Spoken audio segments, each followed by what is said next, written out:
Trump సర్కార్ మరోసారి కత్తి ఝుళిపించింది. తాజాగా అమెరికాకు వచ్చే 12 దేశాల పౌరుల రాకపోకలపై ట్రంప్ సర్కార్ నిషేధం విధించింది. కొలరాడోలో ఇటీవల యూదులపై జరిగిన సీసా బాంబు దాడి ఘటన నేపథ్యంలో అమెరికా ప్రభుత్వం ఈ నిర్ణయం తీసుకుంది.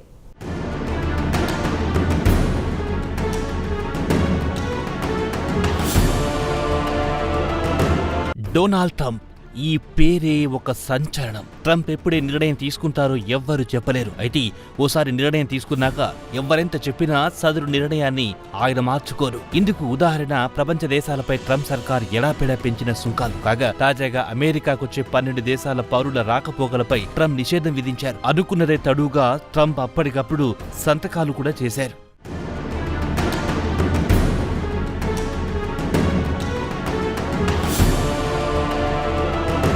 కొలరాడోలో ఇటీవల యూదులపై సీసా బాంబులతో దాడి జరిగిన సంగతి తెలిసిందే. ఈ నేపథ్యంలో 12 దేశాల పౌరుల రాకపోకలపై అమెరికా ప్రభుత్వం నిషేధం విధించింది. అయితే ఈ జాబితాలో భారత్ లేకపోవడం విశేషం. కాగా ఆఫ్ఘనిస్తాన్, యెమెన్, సోమాలియాతో పాటు మరికొన్ని దేశాలు ఈ జాబితాలో ఉన్నాయి. కాగా బురుండి, క్యూబా, లావోస్తో పాటు మరో 4 దేశాలు ట్రంప్ సర్కార్పై పాక్షిక నిషేధం విధించింది. కాగా ఈ నిషేధ ఉత్తర్వులు ఈ నెల 9వ తేదీ నుంచి అమల్లో వస్తాయని అమెరికా అధికార వర్గాలు తెలిపాయి.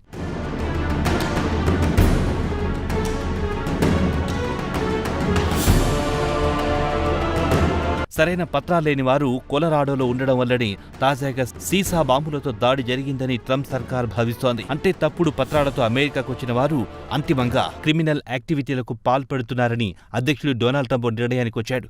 ఈ నేపథ్యంలో 12 దేశాలపై నిషేధం వేటు వేశారు. కాగా ఎన్నికల ప్రచారంలో కూడా వలసవాదాన్ని డొనాల్డ్ ట్రంప్ కీలక అంశం చేసిన సంగతి తెలిసిందే. ఆ తర్వాత అధ్యక్షుడిగా బాధ్యతలు చేపట్టాక వలసవాదులపై దాదాపు కత్తి కట్టినంత పనిచేశాడు. అనేక దేశాలకు చెందిన సరైన పత్రాలు లేవంటూ విమానాలు ఎక్కించి వారిని సొంత దేశాలకు పంపించేశాడు. అమెరికా నుంచి మనవాళ్లు కూడా ఇలా విడతలుగా వచ్చిన సంగతి తెలిసిందే.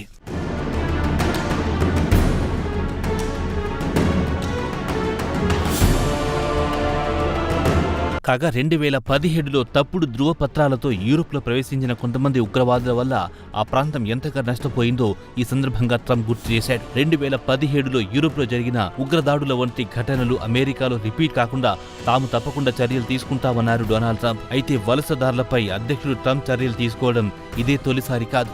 ట్రంప్ మొదటిసారి అధ్యక్ష పదవిలో ఉన్నప్పుడు కూడా అనేక ముస్లిం దేశాలపై ఇలా చర్యలు తీసుకున్నారు. అనేక ముస్లిం దేశాలపై నిషేధం వేటు వేశారు.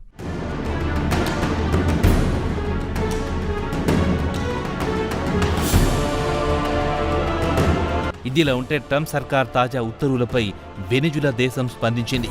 మారిన పరిస్థితుల్లో అమెరికాకు వెళ్లడం వెనిజులా ప్రజలకు ఎంతమాత్రం మంచిది కాదని ఆ దేశ విదేశాంగ మంత్రి డియోస్టాడో కాబెల్లో హితవు పలికారు. ఈ సందర్భంగా అమెరికాలో పర్యటనకు వెళ్లరాదని వెనిజులా ప్రజలకు ఆయన సూచించారు.